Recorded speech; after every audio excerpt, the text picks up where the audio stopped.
Hey guys, welcome back to Medical Coding with Blue. It is Q&A Tuesday. So if you're brand new to my channel, welcome. I am Blue. I'm a medical coder.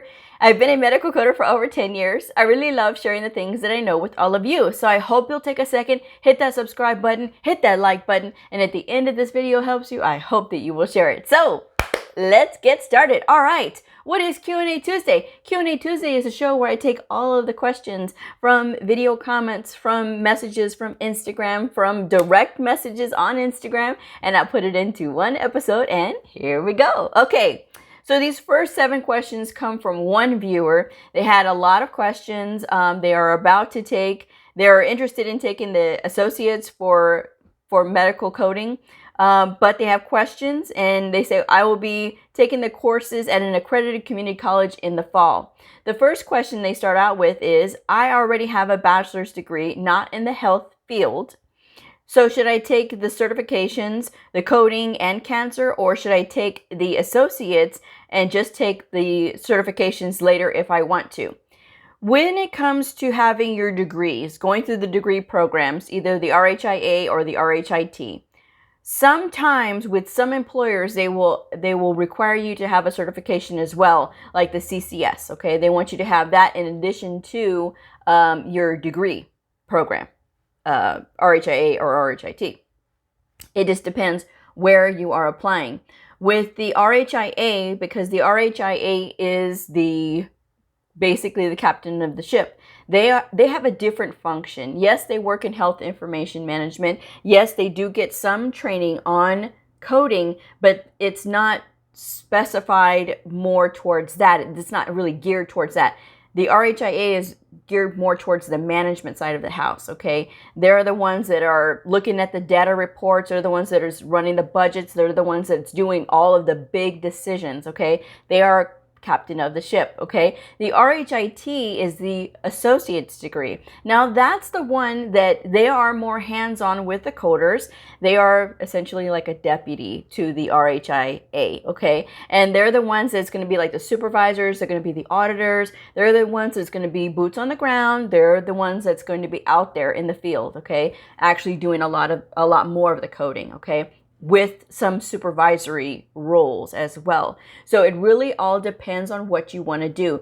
Yes, we do have the cancer registrar credential with AHIMA, and it is very important if you want to do cancer registry, if that is something that you're interested in. It is a very specified, very specific field, and it is a good credential to have, but that is if you want to do that. If you are unsure where to begin, where to start from the basics, okay? I would recommend, if you are looking to do the degree programs, start with your RHIA or your RHIT. The RHIT being the associates. Start there. And then when you have that, then if you have the opportunity to have the CCS, which is the Certified Coding Specialist with AHIMA, then go ahead and get that in addition too. But don't look to like fill your signature block with all of these different credentials, because you're going to have continuing education units to maintain each one of those credentials, okay? And it's going to depend which association you're going through, okay? Because I've seen people who have an RHIT and then they have a CPC, so they're obviously with both associations, but it's just going to depend on what your situation is in particular. But like I said, I would recommend starting out with just a degree, and then when you're out applying, if they're looking for additional credentials, then you can see about expanding that way. But sometimes I've seen programs that are for like the RHIT, and they couple that with the CCS as well, that you can sit for that as well during their program. And I think that's a great thing to do, because it's going to give you both of those. So the RHIT and the CCS is great. The RHIA and the CCS is really great, because it says that you can code. Even though if I see somebody with a degree, I think, okay, they're good to go. But a lot of times companies will ask people who have degrees to have a credential as well. That is just a preference that I have seen as well, because sometimes, like I said, when they are training, they're getting trained more for the managerial side of the house, and not so much on the coding part of the house. So they want to make sure that you have that background. That's what I would say about that. But it really all depends on what you want to do, okay? But like I said, start small and then build from there. Don't try to just jump in and think that you got to get all of these, because many people have gone their entire careers with just one credential and been just as successful with it. Okay, so that's what I have to say on that one. Next question. Do I have to be fantastic in math for this field? Note, I am bad at it. I actually hate it, but I can do it if I push myself.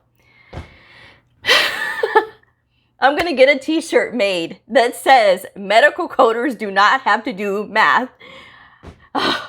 I've said this so many times and I still keep the question. Here we go. You do not have to be good at math, okay? There is some basic math, but there is no math for like the most fundamental part of it. There is no math in medical coding. We are all about reading and comprehending and understanding what we're reading. The math part is if you're doing software coding. That's software. We are medical coding. We are looking at big words and we are doing those things. Yes, the very basic ones is if they're having 1 or 2 units or 3 units, or they're measuring the square inches of like a wound or something like that. That's very basic, very, very basic math. So no, there is no math in medical coding. Next question. How hard or easy are the courses compared to an LPN? I was in licensed practical nursing program many years ago, but dropped out because I prefer to be behind the scenes of patient care. So I've never gone to school for an LPN. I don't know. I don't have a frame of reference. I can't say. So that one, I don't know whether it's hard or easy. But I will say this, though. My interpretation of hard may be different for your interpretation of hard. My interpretation of easy is going to be way different from somebody else's version of easy.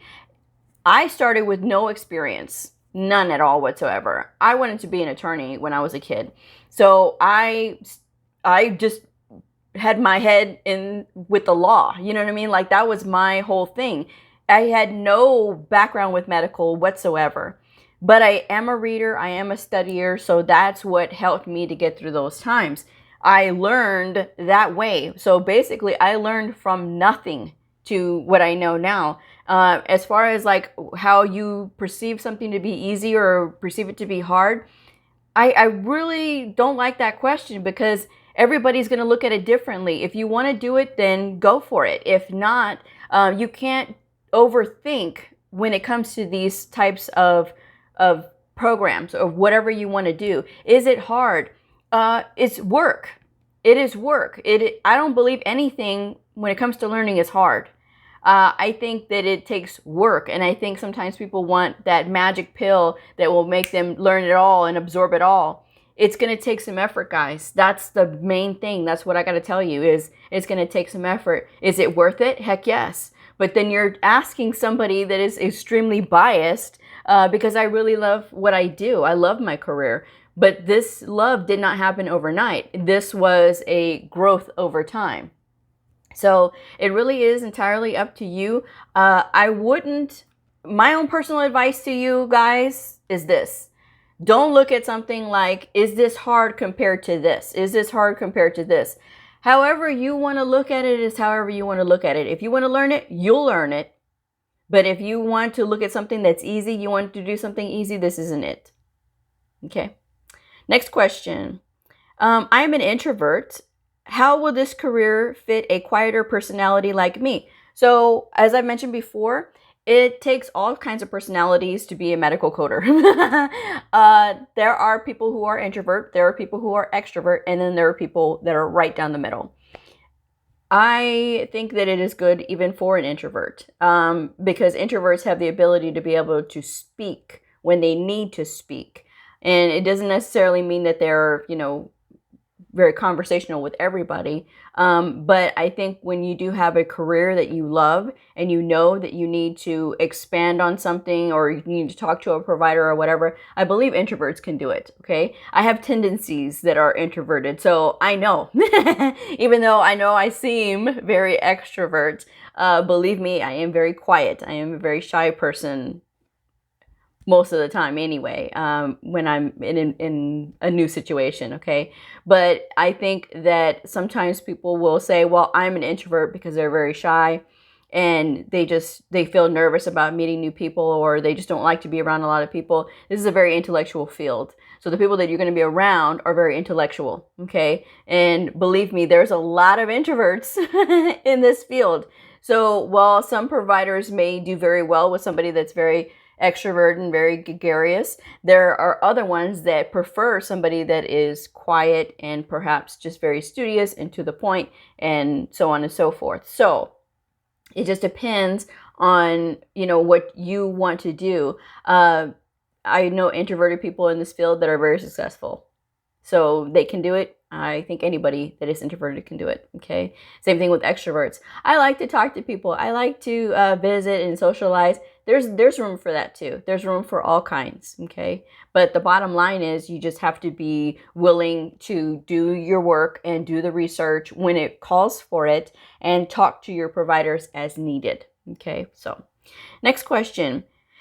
Is this degree without the certifications, just a, they said gloried, but I think they meant glorified secretary or even a glorified librarian, but for the medical field? I am very okay with this, with that being the case, but was just wondering. Absolutely not. We are not glorified secretaries. We are not glorified librarians, even though we have been known as the librarians when this medical coding first came out. And the founder of the AHIMA organization, we have been, they had called it at that time medical librarians. That's what we were known as medical librarians.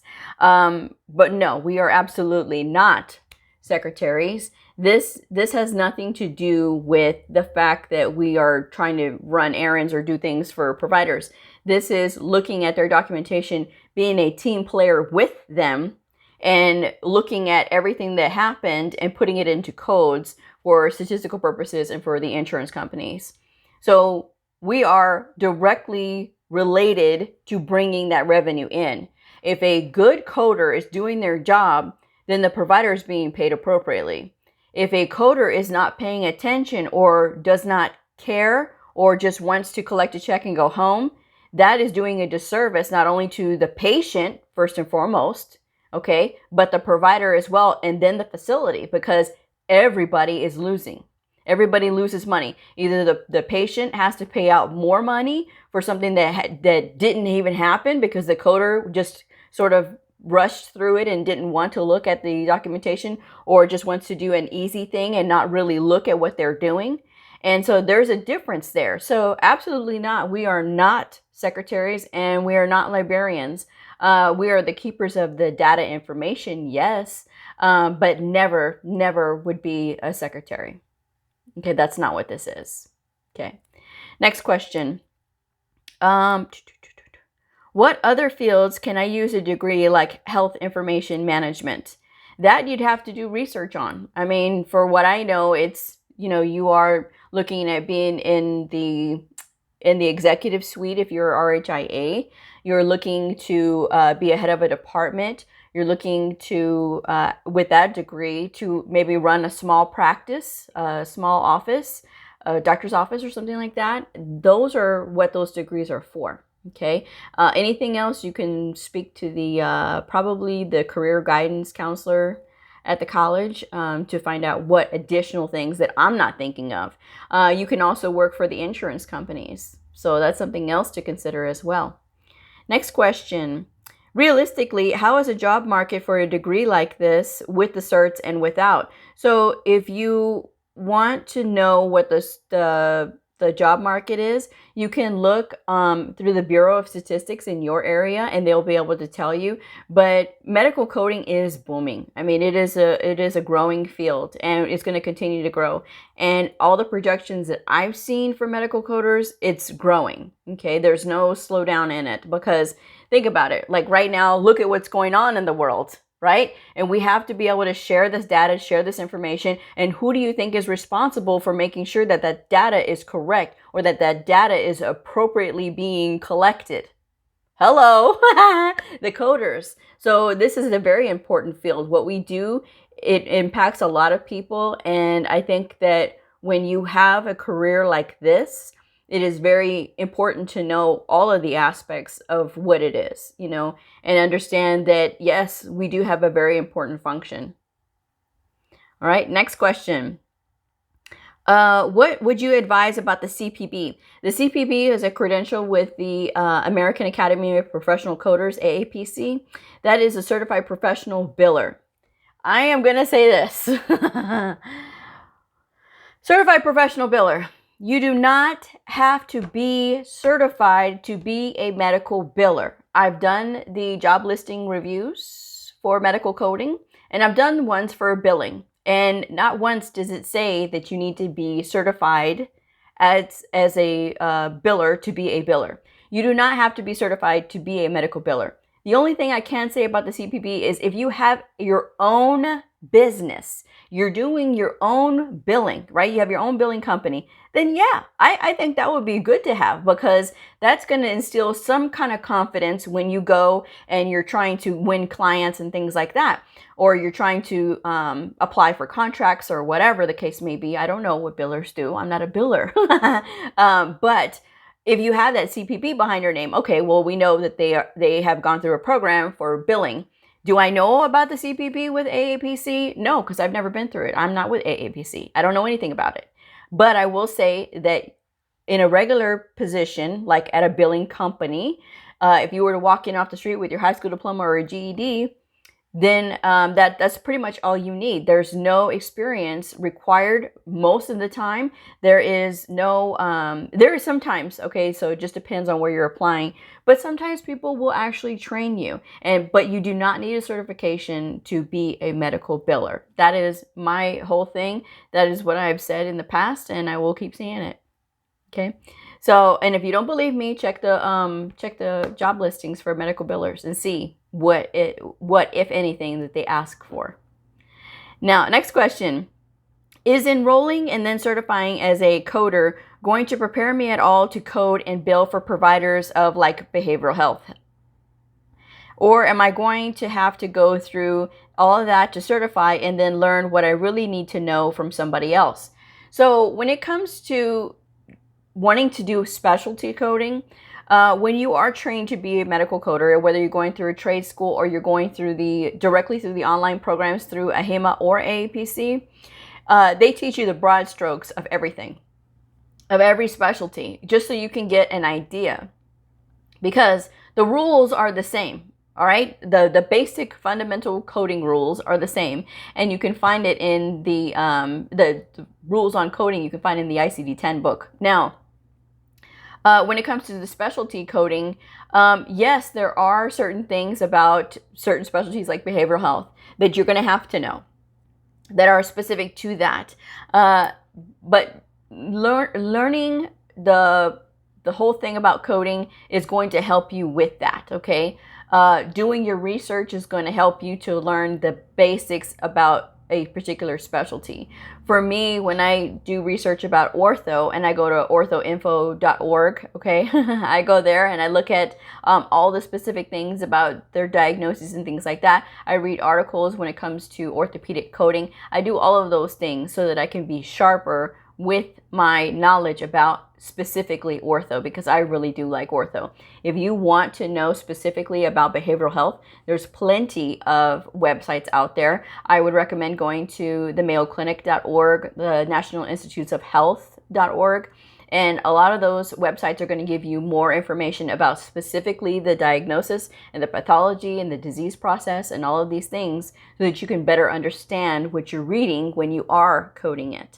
You are going to learn things when you are like in a specialty clinic, working with somebody else or working with a provider. You're going to learn those things as well. So it's not that you have to recertify or do anything else special, but just doing your research beforehand is really great. And when you're in there and you're reading the diagnosis and things or the procedures, do your research on those procedures. Look on YouTube. There's plenty of videos about different procedures, whether it's therapy or whatever. And then you can also look up about the diagnoses themselves. So that's my answer on that one. And finally, to certify, will I have to learn about coding and billing for Medicaid? So when it comes to being a coder and a biller, these words are not synonymous. These are two separate different functions, and a lot of people think that they're synonymous. Oh, well, I'm learning billing and coding, or I'm going to be a biller coder, okay? So a lot of times the biller is a separate person, the coder is a separate person. Sometimes the person is the same. So it all depends. If you are wanting to know about Medicaid's practices, there is the cms.gov website. I will be leaving that down in the description box below. There is the Medicare Learning Network.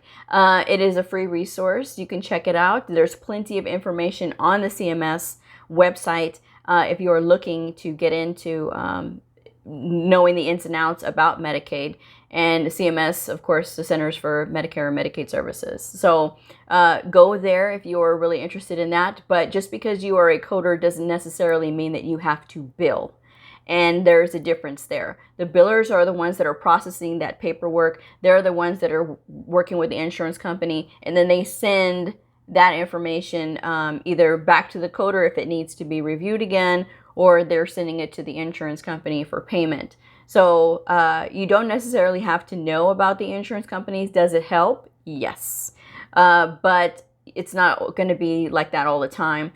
You will have to learn it when you are in school. If you're going through a program, most times they will give you a review about medical billing, only because this is something that we do need to know. Okay, at least we have to understand why the things are the way that they are. Because while we may not be processing the paperwork, we still need to understand like the proper use of modifiers and proper sequencing and things like that. And then sequencing of the procedures as well. That is all part of what we do. So it is sort of related to what we do in the coding part, but the billers are the ones that take care of all of the billing stuff. So that is my answer on that one. So that wraps up today's episode. So I hope you all enjoyed this. I hope this was very helpful. Please like this, please share it, because it helps me to go up in the rankings in YouTube, and hopefully my message can reach much more people, which is what I always strive for, because there's a lot of information out there.